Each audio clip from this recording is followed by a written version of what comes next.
Hi, I'm so glad you stopped by. I'm going to read this story called The Small Red Puppy. Hi, I'm Emily Elizabeth, and this is Clifford, my big red dog. Yesterday, my friend Martha said, I got my dog from a fancy pet store. Where did you get yours? So I told her how I got Clifford. When I was little, I lived in the city. I didn't have a dog. One day, the man down the hall called us. His dog had puppies. He wanted to give me one. One puppy was smaller than the rest. The man said, don't take him. He is the runt.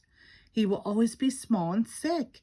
But I love that little puppy. He needed me. I named my puppy Clifford. He was so tiny that I had to feed him with the doll's baby bottle. We got the smallest collar we could find for Clifford. It was too big. When he began to eat dog food, we had to watch him all the time. He was so little that he always was getting lost, even in our small apartment. Daddy said Clifford was just too small. He didn't think he could live through the winter. I was very sad. That night I told Clifford I wished he would grow to be a big, healthy dog. I told him I loved him. Next morning, he looked bigger to me. He seemed to have an easier time eating his dog food, and his collar wasn't so loose. In fact, by the time Daddy got home, the collar was too small.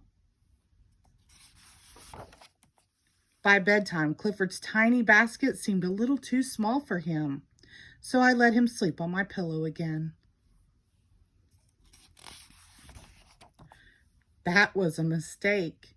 Next morning, Mommy thought Clifford looked different. Daddy said, I think he is growing. I decided to take Clifford for a walk. At the corner, I saw a big dog coming. I knew I should pick Clifford up so the big dog couldn't hurt him. I shouldn't have worried. Clifford really was growing. We ran home to show Mommy how big he was. Had our apartment door grown smaller? Daddy couldn't believe it. We put Clifford in the garden to sleep that night. In the morning, the lady upstairs called us. It was about Clifford.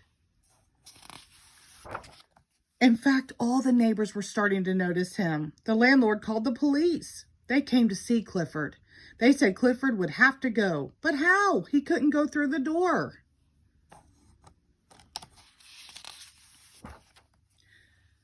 There was just one way to get him out of our garden.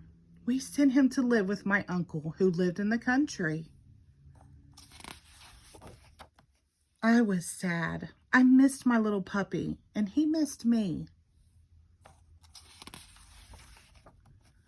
One day we got a surprise.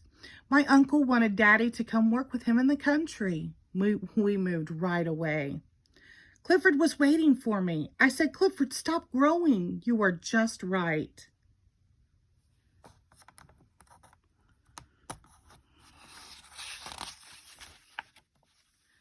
So I said to Martha, that's how I got my dog. Tell me again how you got your dog. Martha said, forget it. The end. Thank you.